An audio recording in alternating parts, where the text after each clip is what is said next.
I got to tell you I'm something. not a member of the royal family, or I'm not a knight. No, I'm not a lord. No, but you've got your book.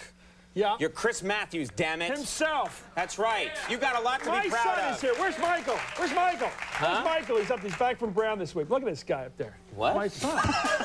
You know? The crowd's going to start beating him. Don't point him out. Now, I want to ask you something right off the bat. It's very hard to stand out in television these days, but you cut through the fog. Right. Because you are, I mean, you have a fine show, but you are loud. I have to turn my set down when you're on. No. The audio levels for your show must be a little different than anyone else's. I mean, you're loud, you give your opinion, you're not afraid to interrupt. Where do you think that came from?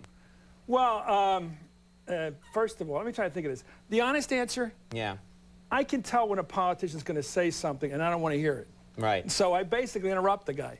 But I guess it comes back to having 4 brothers when I grew up, big family. If you wanted, you'd have like 6 hamburgers to be 5 kids. Right. Whoever got finished the first hamburger got the second one.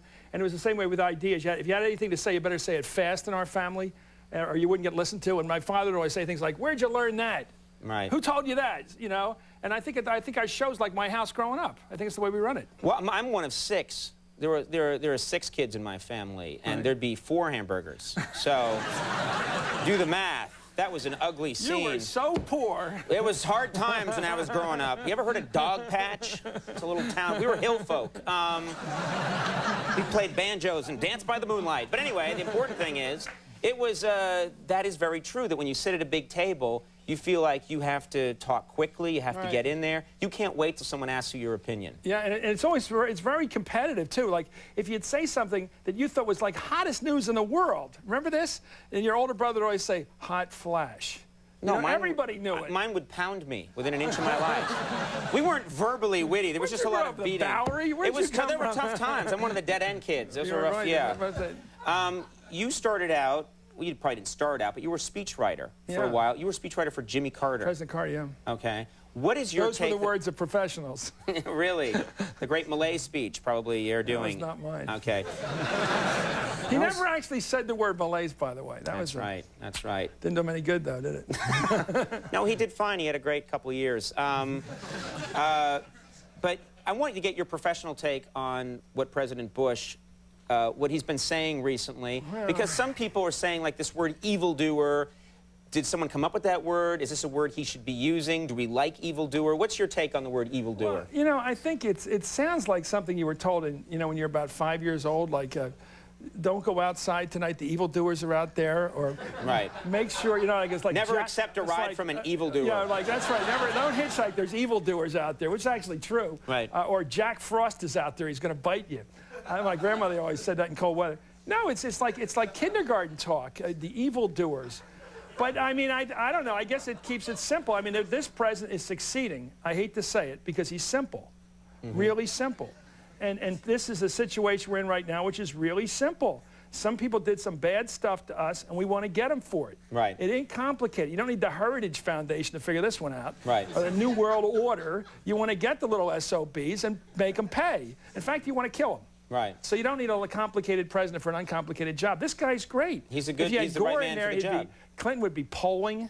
Right. It would be very complicated, He'd say, let's try something else this week. Now, this guy's sticking to the subject. I think that's his key. Now, but the evildoers is almost baby talk. I don't know, maybe some people say it's Harry Potter. I don't know what it is. It seems to be like the guy you just had here, keep it really simple.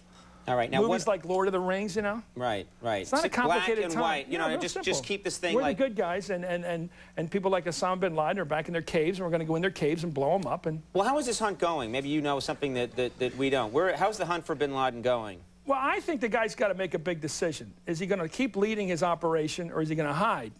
Now, I think he's hiding right now. Well, the problem is, I think he's... I'm not in your business, but I think he's hiding. Are you interrupting me? Sorry, I didn't mean to interrupt. There's only 3 hamburgers. He's about 6'5", which has got to be the tallest Arab there ever was. Right. He's got lips like he's a soap opera star, like he says so much collagen in those lips. He's got full sensual lips. Full lips. He has... Can I just say, this is the weirdest Osama bin Laden conversation that's ever been on television. Right, it's happening right here. That's the one thing That's the one thing, like, you feel like you've heard everything about this guy. There's nothing, you tune into this show and people are talking about his full sensual lips. Can you imagine doing a wanted poster for this guy? Here's the distinguishing characteristics, to use an old Clinton phrase. He's the tallest Arab. Start with that. The tallest Arab. Then you say, hasn't been in the sun lately, right? He's been in the cave, and large lips. Right. You know, that's, I think we could probably pick him out in the crowd. Well, so you don't know where he is, though. I would love it if you knew and you weren't saying. Wouldn't that be hilarious? Wouldn't that be great if I told you? Actually, okay.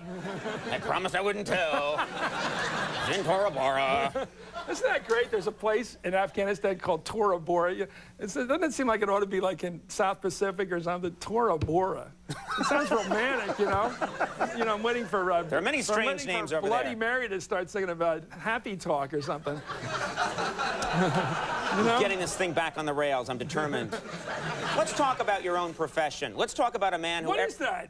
Let's talk about the man that everybody... He's the man of the hour. The man's controversial Geraldo. What's your take on Geraldo? You are nailing me. This is like he's a colleague. Well, I know he's a colleague, but how many journalists? He's going around, you know, he's going around saying that I'm in a danger zone right now. Look out, I'm in a danger zone. He's saying that he was going to carry a weapon, that he's going to take down Osama bin Laden himself if he has to. I mean, how do other sort of journalists feel about this? Well, it's kind of strange talk. I think he's opened up a whole new front over there, first of all. I think Geraldo is a passionate man, right? Like he defended Clinton. Nobody else defended Clinton. He wanted to go investigate the Kennedys. Nobody wanted to go with him, right? He's got a lot of balls, doesn't he, this guy? I'm not going with you on this. Is that the right phrase? No. Is that the right phrase? He's a very strange guy. I think he's lost it a little bit. Let's say... He's not a colleague of mine, so... He made a deal with, he was going to be Clinton. Oh, he kind of is, isn't he? Well, I'm not really on the network. I'm on a great word, colleague. 12:30 at night. I can say anything I want. How old do you have to be to say, my colleague? You have to be in your late 50s. I think so. I say my chum.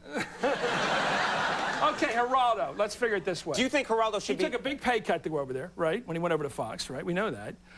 He looks like he might be able to fit in. What does that have to do with anything? It's gutsy, you know? That's just stupid. I'll work for whoever pays me less. You. No, that's not the way to go. Well, let me tell you about Geraldo. I'm not going to dump on the guy, because he's like me. I mean, he does his own thing, you know? He defends Clinton when he's indefensible. Right. And all Clinton ever gave was an interview in an elevator in Beijing. That's all he ever got out of the guy with no camera in the room. Right. I think the guy... Do you think you might start wearing a sidearm on your show? No. You might start packing? I think loosely... No, he said that he was... I love that if you're doing an in-studio show in America and you had a shoulder holster. And you're like, all right, we're back. And then Charlie Rose has one. What did that guy say? What does that Professor Irwin Corey say? You get more from a guy with a gun than without a gun or something like that? I don't know. Something like that. Oh, you can get more from somebody with a kind word and a gun than just with a kind word. There you go. So you're proving that tonight. I am? Look at me. I babble with the best of them. Hardball. That's a great name for a show. I wish this show was called Hardball. Late night. Sounds all kind of frilly. That's how I got it. 1988. Yeah. I think I patented the name. I don't know. Hardball with Conan O'Brien.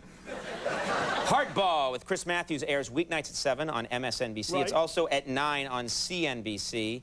And the book... and again at midnight, by the way. Whoa, at midnight, take it easy. You have an option. What the hell was that? At midnight on MSNBC. I'm on CNBC. Just cleared out wax that's like 6 years old. Did you see it? A piece of wax shot out that ear. You diminish me. My chair is falling. My chair deflates from time to time. Battle.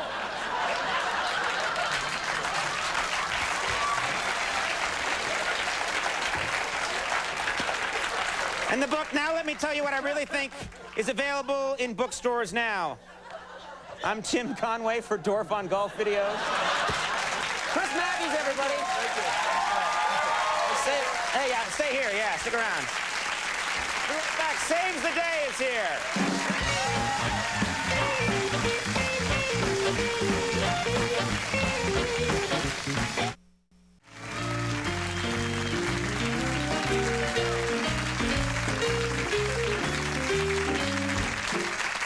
That's our show. I do want to thank my guest, Chris Matthews. Thank you for being here, sir. Nice to have you on the show. Our thanks to Sir Ian McKellen for being here. That's very cool to have him on the show. Thanks to Saves the Day for performing. Max Weinberg and the Max Weinberg 7. Stay tuned for Last Call with Carson Daly. We'll see you tomorrow. Bye-bye.